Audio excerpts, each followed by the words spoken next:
Natūralus mineralinis vanduo Rasa Light Minerals. Kasdienai visai šeimai. Šį rytą pradėsime nuo temos apie erkes ir jų sukeliamas ligas. Dabar metas, kai šie gyviai po šaltojo periodo pradeda ieškoti pirmųjų savo aukų.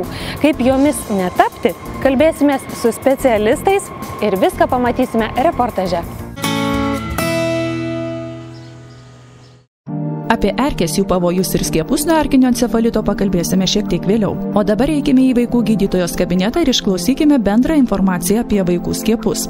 Juolab, kad ne per seniausiai žiniasklaidoje pasirodė pranešimai, jog skiepytis neverta, sukėlė sumaištį tiek medikų, tiek tėvelių tarpe. Tapo nebeaišku, skiepyti savo mažylį ar ne. Vakcinos saugumui visam pasaulyje yra teikiamas didžiulis dėmesys.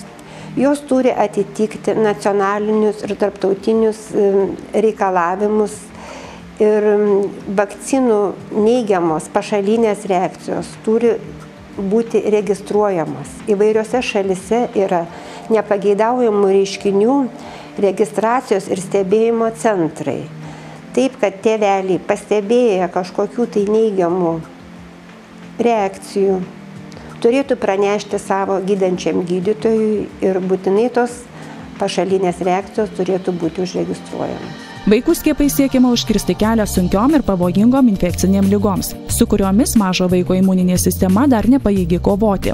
Tačiau ne visada mažylį galima skiepyti. Sakykime, ūmi liga su karščiavimu, ūmi odos alergija, ūmi respiracinė alergija. Tai yra tokios būklės, kurių metu geriau vaikučio neskiepyti. Reikia atkreipti dėmesį, jeigu vaikutis turi rimtą alergiją kiaušinio baltymui, reikia būtinai supažindinti gydytoją, tai svarbu gripo, tymų, parotito, geltonojo drūkio vakcinacijų atveju. Kadangi daugėja tėvelių, kurie nutarė neskiepyti savo vaikų, tai gydytojai siūlo visada pasverti naudos ir pavojaus tikimybę. Vakcinacija neturėtų būti prievartinė. Tėvai turi teisę apsispręsti, ar skiepyti savo vaikelį ar ne. Turėtų pirmiausiai jie pasikalbėti ir pasitarti su savo gydančiu gydytoju, kuris įvertintų vaiko būklę, jo alerginę situaciją, lėtines ligas. Yra skiepų, kurie neįtraukti į valstybės kompensuojamų vaiko skiepų kalendorių. Tačiau dauguma tėvų sutinka pirkti vakciną ir paskiepyti savo atžalą, kad vaiką apsaugotų nuo galimų pavojų. Vienas tokių skiepų nuo erkinio encefalito. Per pastaruosius 5 metus vien Vilniaus universiteto ligoninės Santariškių skyriuje užregistruota 50 sunkia erkinio encefalito forma sirgusių vaikų. Vaikai gali sirgti nuo bet kokio amžiaus. Tiesiog tas vaikas, kuriam labai nepasiseks ir kuriam gali įsisekti erkė, jeigu ta erkė buvo infekuota, gali susirgti erkiniu encefalitu.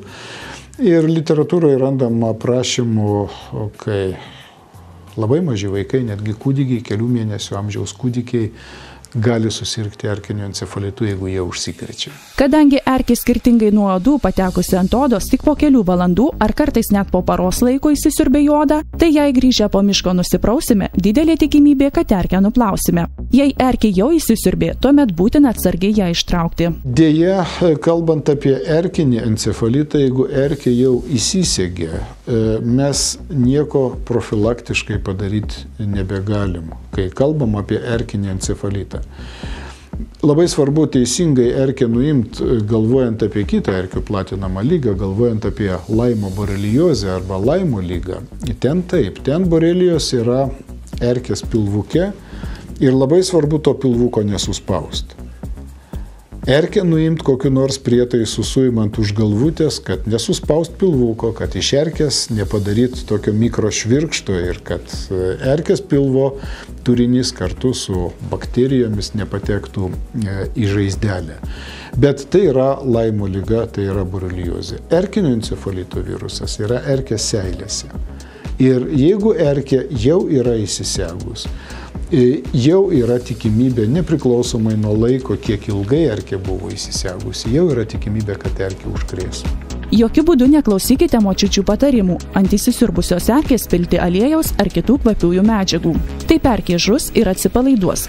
Tuomet iškils grėsmė, jog iš pilvuko ant žaizdos pateks borelijos ir žmogus susirgs Laimo liga. Skiepų nuo Laimo ligos nėra, tačiau galime užkirsti kelią erkiniam encefalitui. Jei jau dabar, kol erkės dar miega, nuspręsime pasiskiepyti. Jeigu erkė jau yra įsisegusi, tuomet profilaktinių priemonių, kalbant apie erkinį encefalitą, mes jau nebeturim. Anksčiau naudoti imunoglobulinai, anksčiau tai gerokai anksčiau, prieš 5-10 metų turbūt, yra įrodyta, kad jie yra visiškai neveiksmingi ir jų Lietuvoje, ES šalyse jų nėra. Vakcinos skiepyti jau nuėmus erkę, jos negalima, reikėtų palaukti bent 2 savaitės tam, kad įsitikint, kad nuo šito erkės epizodo žmogus neužsikrėtė.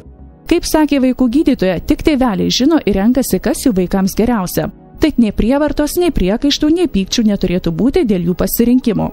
Skiepyti ar ne, kiekvienos šeimos atsakomybės klausimas.